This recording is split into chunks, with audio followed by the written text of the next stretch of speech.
Hello guys, welcome back to Car Obsession and welcome to another walk around. This time I'm joined by the brand new DS3 Crossback. So as always, I will take you around the car, give you my initial impressions and also talk you through the specifications. So here we go. So yes, here we have it, the brand new DS3 Crossback. Now this car has featured on my channel before. I had a first drive video upload a few months ago, and to begin with, a lot of you weren't too keen on the looks. Now I quite like the styling. Let me take you around the car. This particular model is finished in Whisper Purple, which is a really nice colour.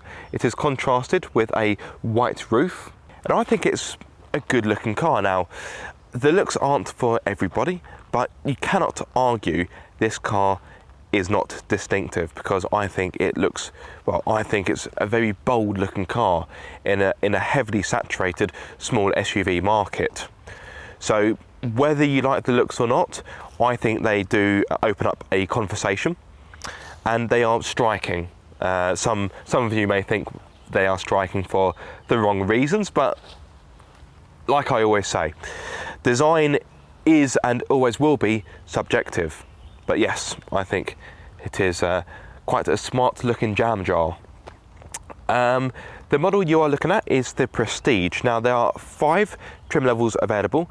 You've got the Elegance, Prestige, Elegance, Performance Line, Prestige, Ultra Prestige, and you've got the La Premiere, which is the launch edition model, which is kind of a special edition because it is only available until September this year. So if you're watching this in 2020, you're far too late. It's gone. You're too late to buy that car. So yes, DS does state that the La Premiere will run out September 2019. So yes, this is the Prestige, which at this moment in time sits right in the middle of the range lineup. As standard, I've got 17-inch alloys. Now this car does have a few optional extras, which I will talk through in due course, but one of the fantastic things, in my opinion, about the DS3 Crossback, get the name right, Aaron, are the flush fitting door handles. So as you can see, the door handles at this moment in time are completely flush to the bodywork, like you get on a Range Rover Velar. But this car does have keyless entry, so as I approach the car,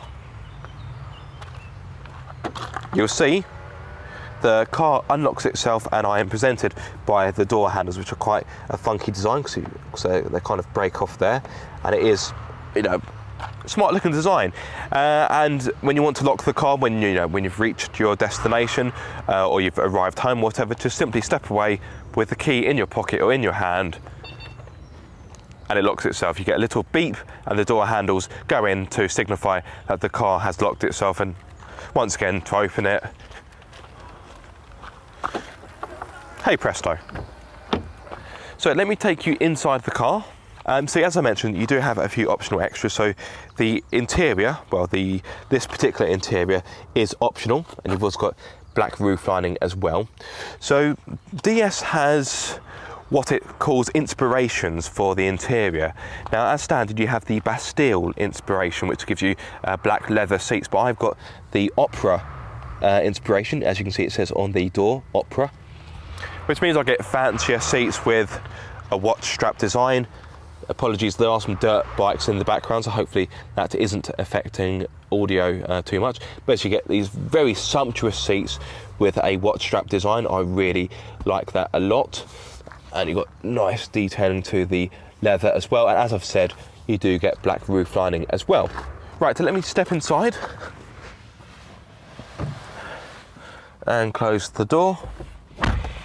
Now, another great thing about this interior, now hopefully I can show you, you've got this very intricate pearl stitching, which is very nice, very bespoke kind of stitch. And in fact, it took DS a year to get the stitch right before they can start, before they could start rolling it out onto the car. So as you can see, it's very intricate and very fancy.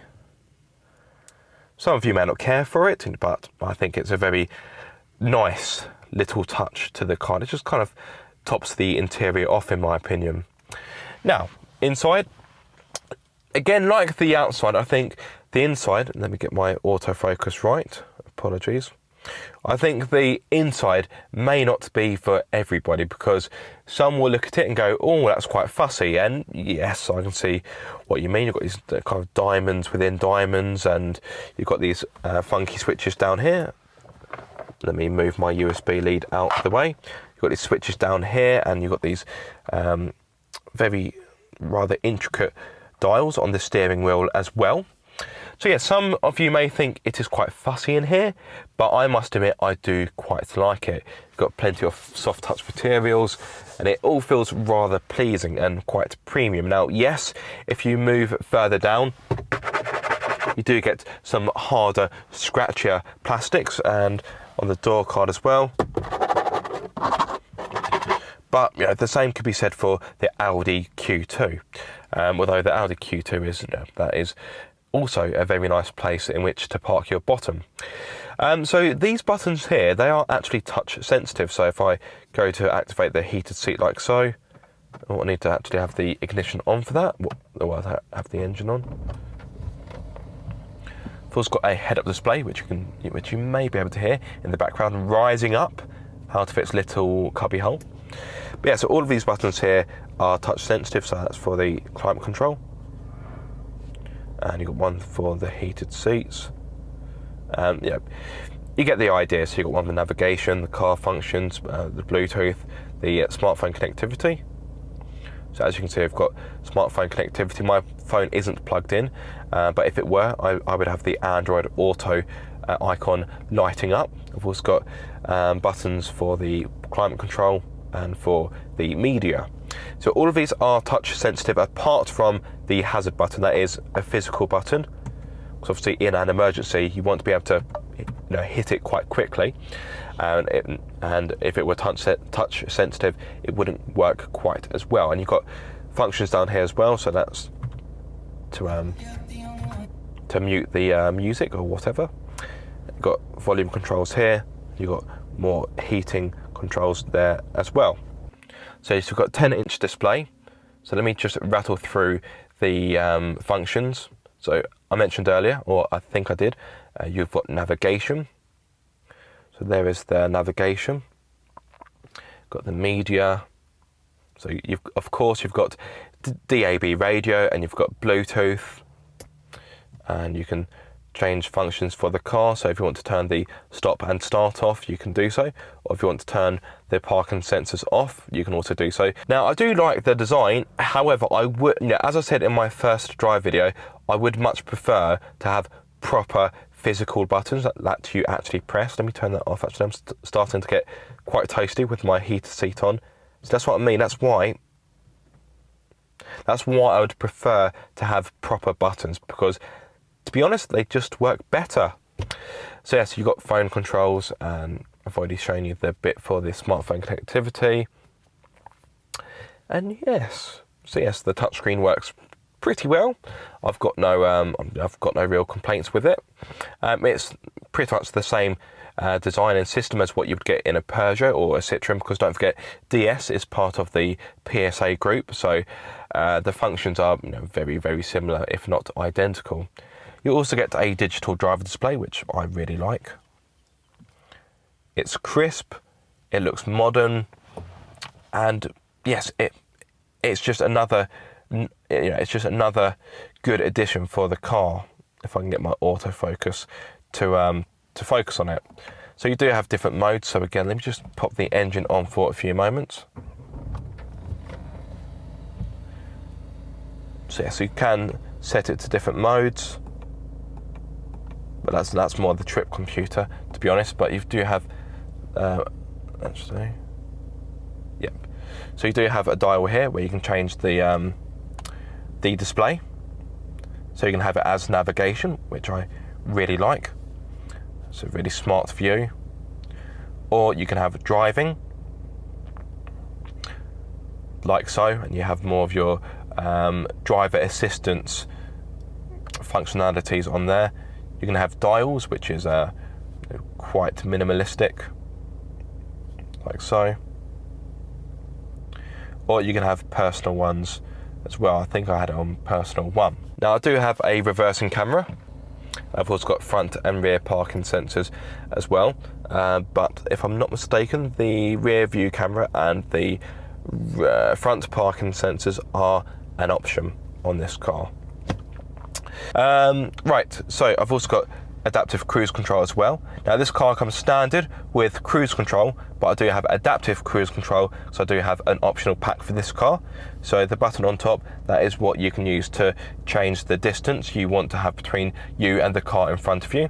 And as you can see, I've also got a speed limiter as well.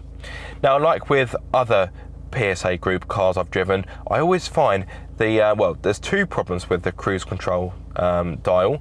The first problem is when you're driving, granted you can't really see it that well, but when you're driving you can't really see the dial because it's hidden behind the steering wheel, which I think is quite a bad design fault. And now the second problem, which is more personal to me, is no matter what PSA group car I drive, I always find that the cruise control and speed limiter stalk is too close to my left knee, but that is more of a personal complaint.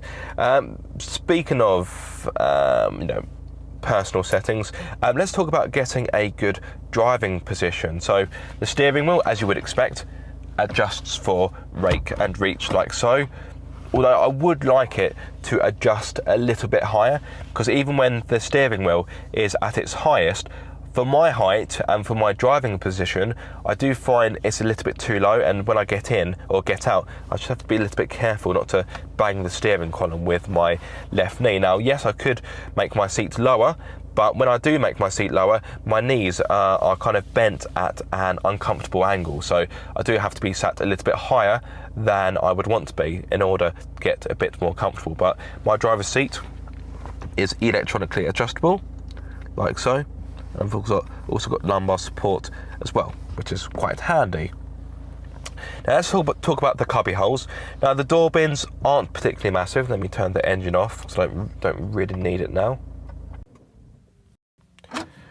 So the door bins aren't massive, but you can fit a bottle of drink in there. So this bottle of drink is 500 millilitres, but when you're driving along, that simply won't stay still, so that will move about a fair bit, which may annoy some of you. On the plus side, so excuse me, my hay fever is starting to flare up.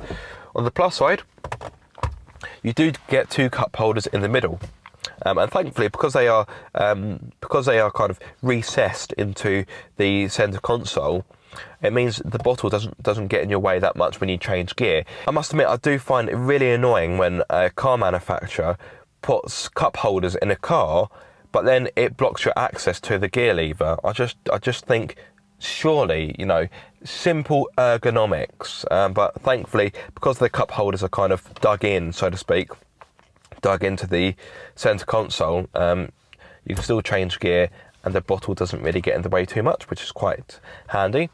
You've got a little pad here where you can store your phone, and I've also got a wireless phone charging pad, but that is part of an optional extra. Well, there is an optional extra. Got a cubby hole underneath the centre armrest, which is adjustable as well, like so. Slide it forwards and slide it backwards. Obviously, if you have it slid forwards, you can't really use this cup holder because, well, obviously the armrest will get in the way, which again kind of annoys me. It's simple ergonomics, but anyway, I don't want to rant about that. So in here, you've got a decent amount of space. You've got a very little tray here where you can pop some loose change, and that can be removed like so. Right. Now, are there any USB ports in here? No, but you do get a 12-volt socket just there, and a USB port just there. And let's finish with the glove box, which, as you would expect from any PSA group car, it is pretty tiny. Now, the reason for this is because when the car is made for the right-hand drive market, they don't bother to move the fuse box from this side. That's why us Brits get a small glove box, because you've still got the fuse box in its place. So yes, that is the glove box. Not particularly big. You can probably fit a packet of crisps in there and a few other smaller items, but yeah, it isn't massive. Right, then let me step into the back so I can show you the rear space. Now let me talk you through the prices just whilst I move from the front to the back.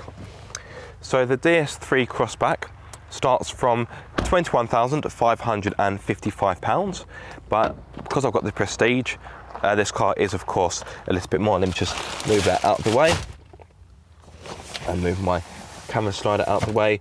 So the Prestige starts from, I'm having to do this from memory now, it starts from £24,955, but because I've got the diesel engine, which I will come back to in a bit, this car would normally start from £27,170, but this car does have a few options, as I've said.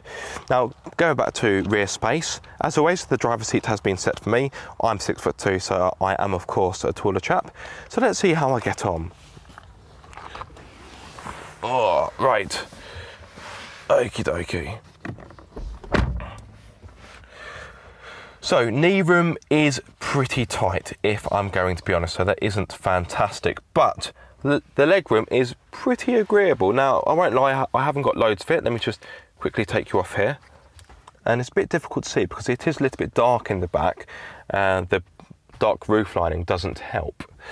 But I do have, a bit of leg room, not acres, but I've got enough to be comfortable. Apologies that I can't really give you a great view. As I said, the lighting isn't fantastic back here. But yes, the legroom down here is acceptable. I haven't got acres, but like I said, enough to get comfortable. And what about headroom? Let's have a look at headroom. So, yeah, I've got 1 or 2 inches to spare. It's not massive in here, but it's not too bad. So some of you may remember I did review an Audi Q2 quite some time ago, and from memory that did have a little bit more space in the rear, and it also had an armrest in the rear, whereas this car doesn't. There's no armrest in the middle, which is a little bit disappointing given the car's price. Could you fit 3 adults back here? No, I honestly don't think so. I think it would be too much of a squeeze, particularly when you've got a sizable transmission tunnel in the middle, and of course the middle seat, as you would expect, is quite slim. Now let's speak about practicality in the back. Well, the door bins aren't massive, but I reckon you can just about fit a 500ml bottle of water in there. So if I just fetch mine. Yeah, well, okay, it's not water, it's drink, but you know what I mean. But yeah, you can fit a bottle of drink in there, but that's pretty much all you have space for, if I'm going to be honest. So let's pop that back in the front like so. As you would expect, you've also got pockets in the back of the front seats where you can pop a magazine or a map. A little netting, little cubby hole here with a bit of netting, so you can pop a few smaller items in there. You wouldn't really be able to fit much in there because it is quite a small pocket, but it might come in handy. And that's about your lot. You do have LED lights up here, which is quite handy if you want to read in the back. And you've got a little hook as well. Right, so let me show you the boot. Now, to help give the DS3 Crossback a cleaner look at the rear, you will note, or it's a bit difficult to see because of the lighting, but you probably can see there's no boot release button or anything like that. That's because it's actually here underneath the bumper. So if I just flip you guys up like so, you will see, well, it's just here. So that's the button for the boot. Press it and as you can see, the boot opens like so. Now, as always, I've got all of my filming crap in here, so I will cut away to a clip where the boot is empty. But what you are looking at is 350 litres worth of space, which, to be honest, is smaller than an Audi Q2 or a Mini Countryman. The Audi Q2 offers 405 litres and the Mini Countryman offers 450 litres, so 100 more than this car. But the boot no, I wouldn't call it small, but yes, it isn't the biggest compared to its rivals. And you've also got a sizable step into the boot as well. So yeah, it's not the most practical boot, let's put it that way. Now, if you want more space, you can of course fold down the 60/40 rear seats to give you 1,050 litres. And in the boot, I can't quite get to it, but you do have a spare wheel as standard, which is pretty handy. So yes, that is the boot, and let's finish with the engine. Now there are 4 available, just wait for the car to unlock itself. There are 4 available, 3 petrol and 1 diesel. Now I have the diesel engine.